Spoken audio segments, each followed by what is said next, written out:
I was at Warwick Castle in England when I met a stranger. He told me many stories about the past. I liked them very much. Then we saw some very old armor. There was a bullet hole in the armor. "This hole is later. It comes after the invention of firearms," said the guide. "I did it," said the stranger, and smiled. I was very surprised. The stranger was staying at my hotel. He came to my room and gave me a manuscript. His name was Hank Morgan. This is his story. I was in my factory in Connecticut. A worker hit me on the head and I fell down.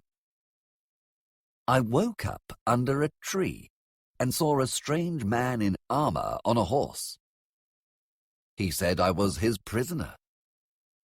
His name was Sir Kay. I went with him to a village. He said it was Camelot. I was sure it was a lunatic asylum. I thought all the people were mad. They all looked at my clothes. They thought I was strange. I started to talk to a page. His name was Clarence. "Where am I?"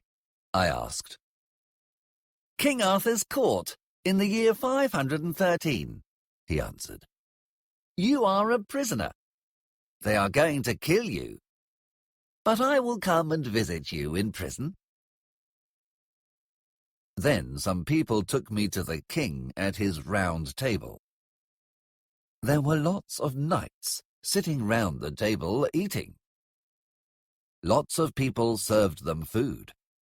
Beautiful ladies watched from a balcony. Musicians played on another balcony. The room was very big and made of stone. The knights' and ladies' clothes were beautiful. An old man stood up and told a story. Everyone was bored and fell asleep. The old man was Merlin. Then Sir Kay told the story of my capture. He told a lot of lies and said I was very dangerous.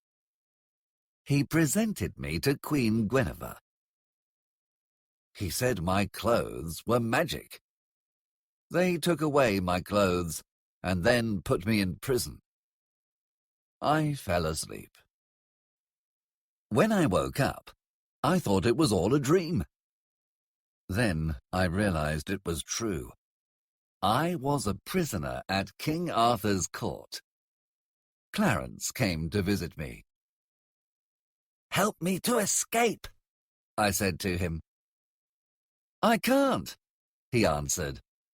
"There are lots of guards, and Merlin has put a spell on this prison. No one can escape. Tomorrow at noon, they are going to burn you." I was very miserable, but I had an idea. "I am not afraid," I said. "I am a very powerful magician." "Is today the 20th of June?" "Yes, it is," said Clarence. "Then go and tell the king that if he burns me, tomorrow the world will end in darkness. I'll end in light and warmth. Everyone will die." I knew from my studies that on the 21st of June, 513, there was a total solar eclipse. That was my magic, to make the sun disappear. The next day, they came to get me and tied me to a big tree. People sat to watch all around. Everyone wanted to see. I was afraid. And if my calculations were wrong? Then everyone looked up. The eclipse was beginning. "Burn him!" shouted Merlin. "Stop!" shouted King Arthur. "Have mercy! Do not destroy the sun. What do you want? I can give you anything." I said I wanted to be his minister and help him, and he agreed. The solar eclipse was now total. Everything was dark. So I pointed to the sun and shouted, "Pass away, and do not harm us." The sun started to come out again, and everyone was happy. I became the first minister and the most powerful man in Camelot. Clarence was my assistant. I had beautiful but very uncomfortable clothes and the best rooms after the king. People came from all over the country to see me. I was famous, but they wanted another piece of powerful magic from me. Merlin was in prison. He was my enemy, so I said I wanted to explode his tower with fire from the sky. His tower was an old Roman one, and very solid. One stormy night, I filled it with gunpowder and attached a metal stick to it. Then I told everyone to gather, and we watched as the lightning hit the tower and it exploded. Everyone was afraid. They thought I was a very powerful magician. As time passed, I realized that the people in Camelot were like children. They were very simple. They couldn't read or write, and they were not logical. They believed everything they heard. I started to open secret schools and a secret military academy. I put down telephone wires to have telephones. I wanted to create newspapers. I taught Clarence to be a journalist. The king and the nobles believed they were better than me because I was not noble, but they respected my intelligence. I thought I was better than them because I was intelligent, but I liked them. No one admitted all this, and we got on very well. After 4 years, King Arthur was very happy with my work. He was richer because I managed his money well. I also distributed it better, and the people of Camelot were happier. They started to call me the boss. I liked it. The main entertainment at Camelot was jousting. Hundreds of knights took part, and many were injured. Sometimes the knights went to save princesses from dragons. They believed in dragons and giants. One day a girl came to Camelot. Her name was Alison de la Cartelloise. She said her mistress and 44 girls, many of whom were princesses, were captive in a castle. The guards were 3 huge men with 4 arms and 1 eye. At Camelot, they decided I had to rescue them. I decided it was time for a holiday, so I agreed. I asked Alison the questions. She couldn't tell me anything. "Where is the castle?" "Many miles away," she answered. "How many?" I asked. "I don't know," she said. "They all look the same." I got up early and had breakfast. Then I put on my armor.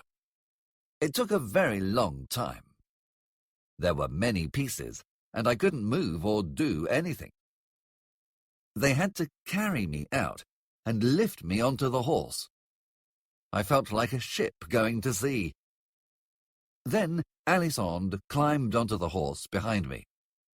She had to show me the way to the castle. we started out, and everyone waved goodbye to us. We were immediately in the countryside.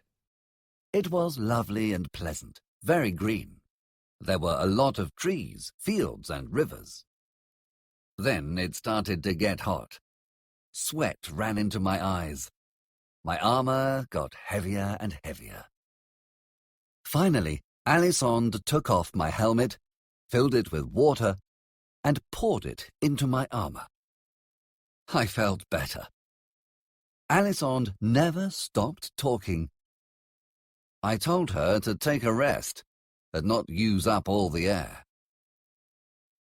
Night approached. It got dark fast. I found a place for Alisande to sleep, and then one for me. It got very cold, and lots of insects climbed inside my armor. I couldn't sleep. In the morning, I was cold, tired, and hungry. Sandy was bright and fresh. We set off. Suddenly, we met a group of poor, ragged people. I had breakfast with them and saw they were very happy. They were free men. They were farmers and artisans, about 7/10 of the population. They were the only useful part of the population, but they could do nothing without the permission of their lords or the church. They couldn't sell anything without paying tax. They had to give part of their produce to the lords and bishops and work for them. These men were free, but they were repairing the bishops' roads as part of their duty. I asked them, "If you had a vote tomorrow, would you vote for a king?" They didn't understand, except for one man. He said, "In a nation with a vote, there are no kings or bishops." I decided to send him to my man factory, a school where Clarence was teaching people to read and write. I gave the men 3 pennies for my breakfast. It was a lot of money, but they deserved it. Then I lit my pipe. The next day we were crossing a meadow when Sandy shouted, "Defend yourself! Danger!" 6 armed knights were in the shade of a tree. They attacked me. I lit my pipe. They suddenly stopped.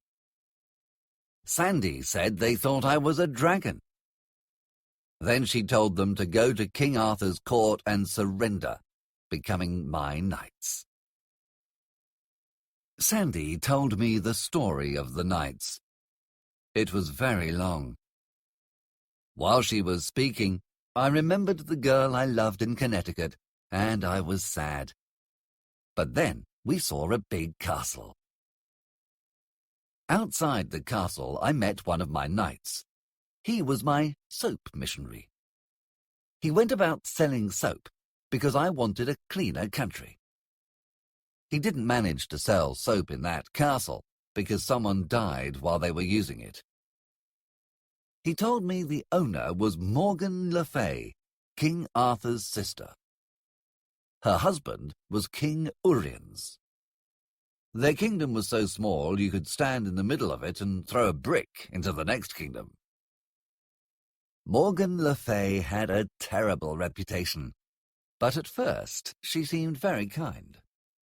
She invited us to have dinner.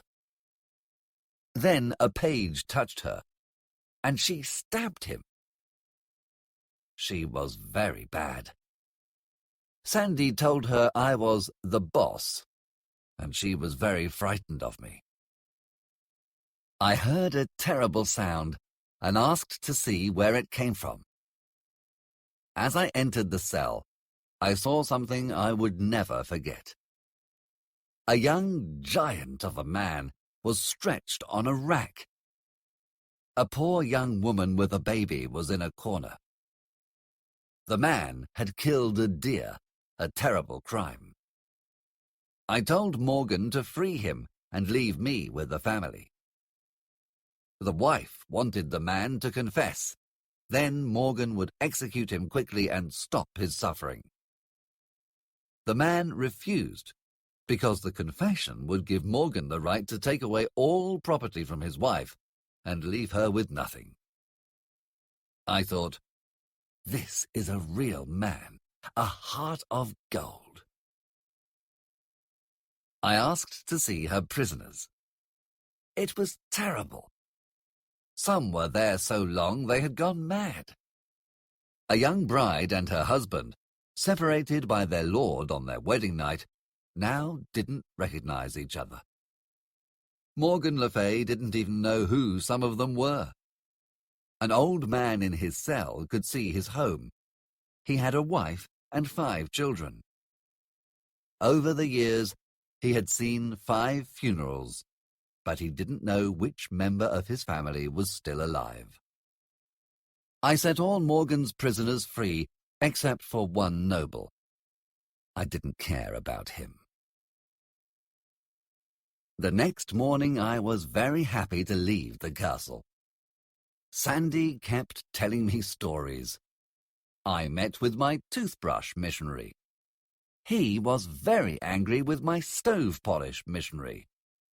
Of course, there were no stoves yet, but I wanted to prepare people for them and teach them about keeping a tidy home. We had another chance meeting with the old man who had watched the funerals from Morgan's prison. He was with his whole family now. The funerals had been false, a torture invented by Morgan. I was happy for him. Suddenly Sandy said, "The castle! Look!" "It isn't a castle. It's a pigsty," I said to Sandy. "It wasn't enchanted before," she said. Sandy really believed she saw a castle with monster guards and captive princesses inside.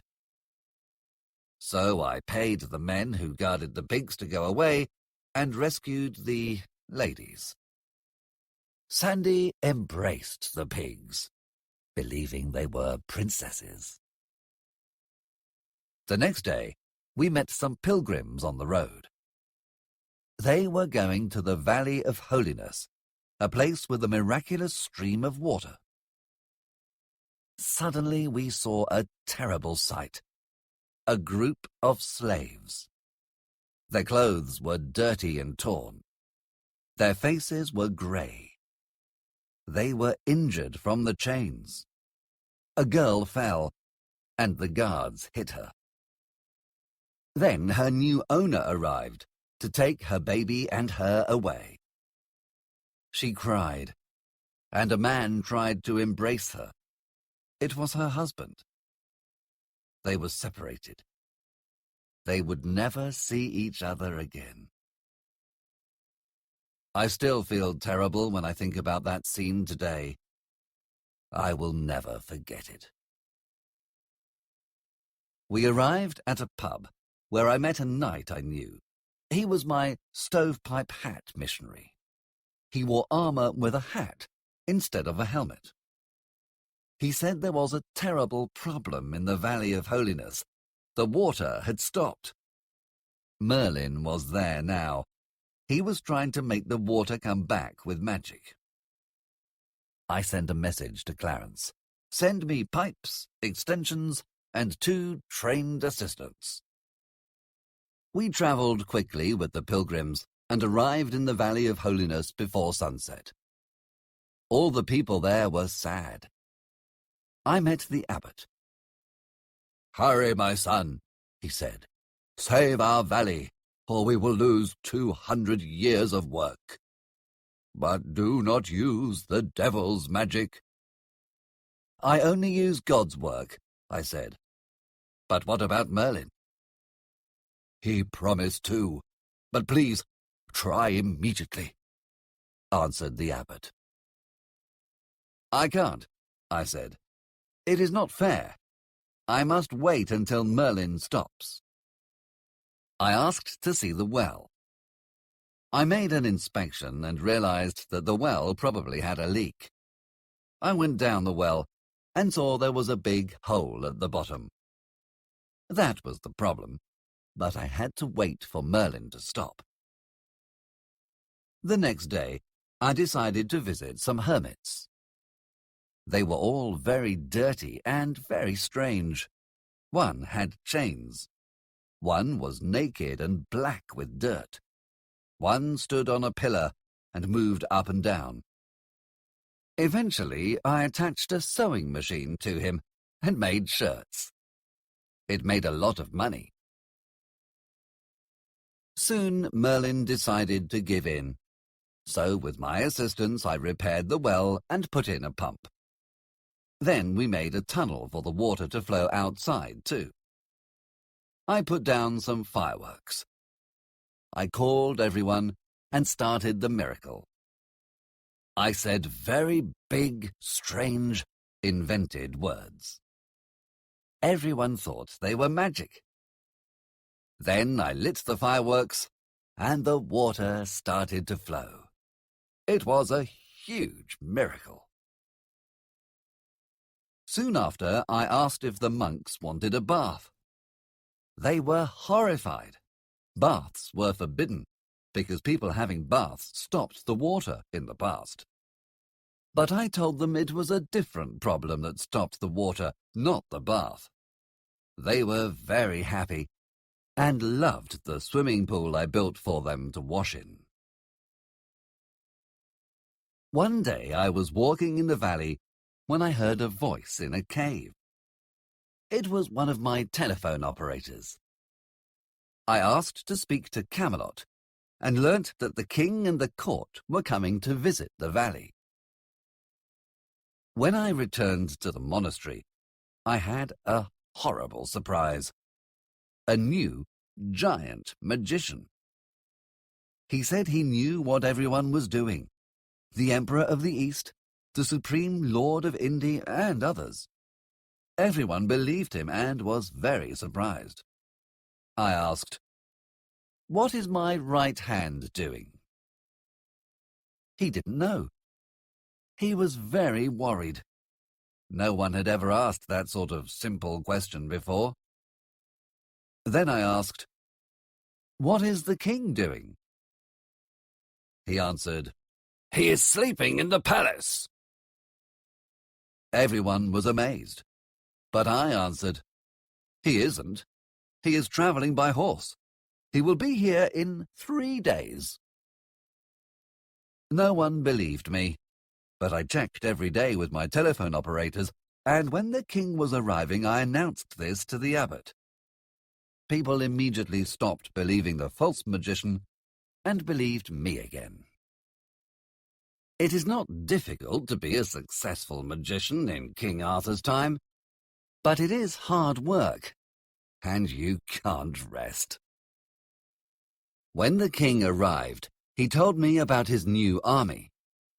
I was not happy. I had a military school, and I wanted to make my students officers. But when we had an examination of the candidates, the nobles did not accept my men. They only accepted other nobles who were stupid and ignorant. My men were very well prepared, but they were not noble. Another problem with these people and their strange ideas. I had another idea. A new regiment consisting only of nobles, to keep them happy.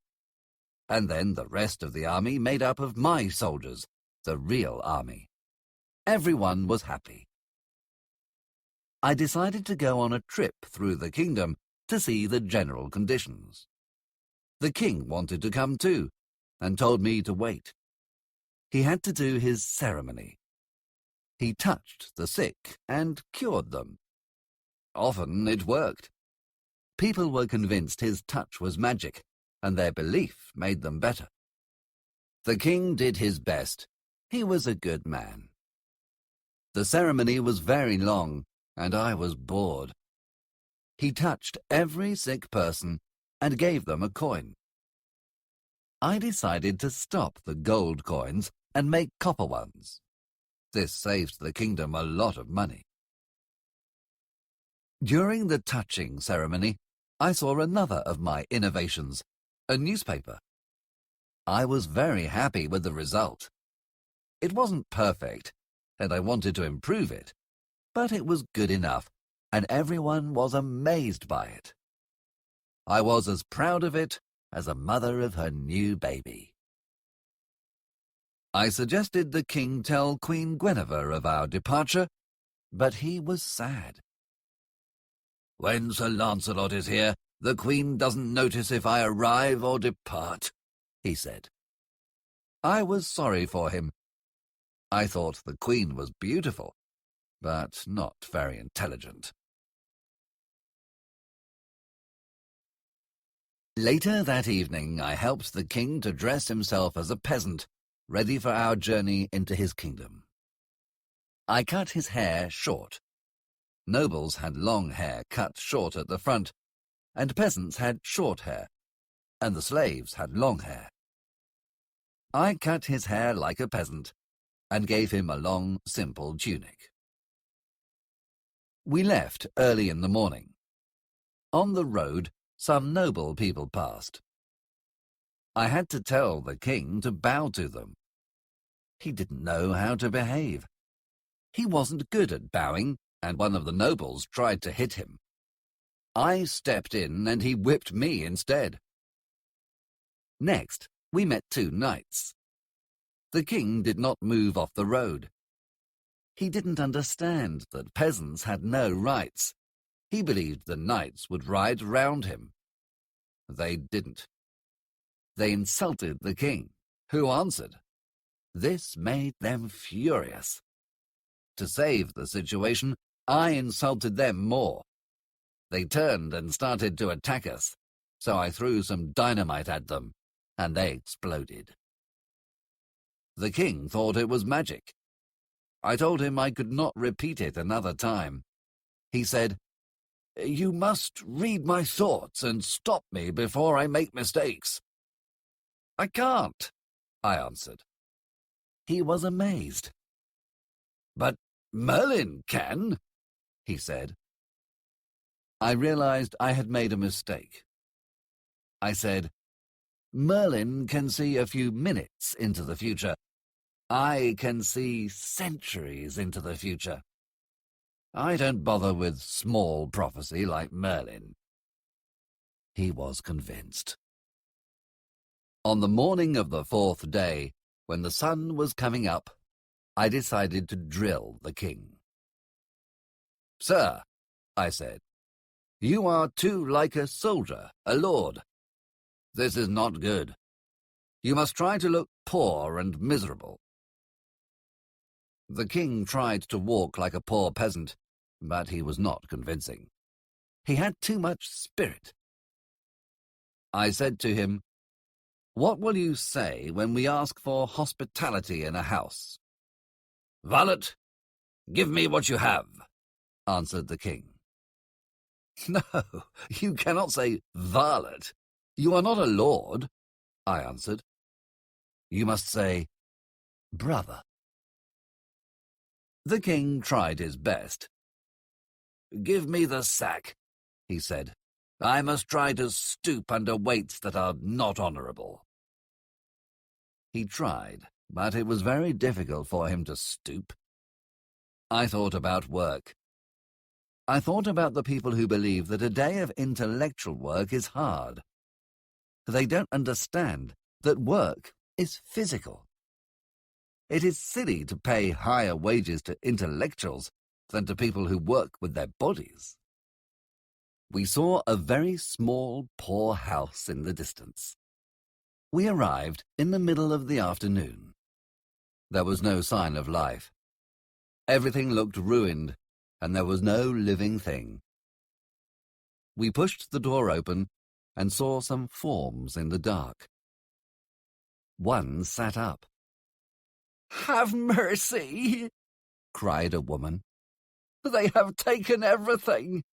There is nothing here." "I do not want anything, poor woman," I said. "Then you are not a priest for a lord?" she asked. "No, I am a stranger," I replied. "Let me come in and help you." "You are sick and in trouble," I said. "Go away," she said. "We are in trouble with the Lord and the church, and we have the smallpox. You must go away." I told the king to go away, but he refused. "The king does not know fear and has no trouble with the church. I must stay and help. It is the duty of a knight," he said. We gave the woman water. "Please, go up that ladder and tell me what you see," said the woman. The king went up the ladder which led to another part of the little hut. On his way, he noticed a man. "Is that your husband sleeping?" he asked. "No. He died 3 hours ago. Now he is at peace," said the woman. The king climbed the ladder and came back with a poor girl of 15. She was dying. He said there was another girl who was already dead. He lay the girl next to the woman who sat with her until she died. I brought the other child to lie next to her. The woman told us her story. They were persecuted by the Lord and the church, who made them work and took all their property. They had nothing to eat, and their 3 sons were unjustly imprisoned for a theft they had not committed. Then they got smallpox. At midnight, they were all dead. We continued our journey and came to a small house. We asked for hospitality, and the couple who lived there was kind. I spoke to the man and discovered that he did not like the injustice of the country's laws. I liked him. We stayed for some days with the man, whose name was Marco, and his wife, Phyllis. I said the king was a farmer, and I was his assistant. One day, I decided to have a special lunch at Marco's house. I invited a lot of people, all the craftsmen of the town. Marco was terrified by the cost, which was too much for him. I paid for everything. Everyone thought I was very rich. At the lunch, I tried to explain economics to the men. I told them that in my part of the country, people earned less, but everything cost less. So in my part of the country, people were better off. They couldn't understand. "But we earn double what you earn. This is better," insisted one man. "But we pay less than half of what you pay. Therefore we have more money and can buy more things," I replied. They could not understand the idea, which was new to them, and I could not explain it to them. I was very disappointed. So I tried another subject. I talked about crime and punishment, and I said they were committing crimes by earning more than was allowed by their lord. This was a mistake.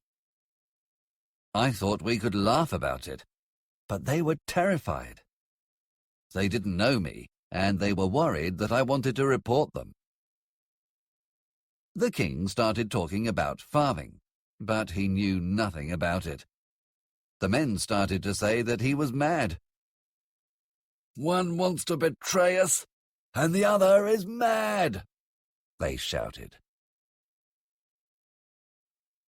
A fight started, and the king was delighted, but I made him escape. We were in danger.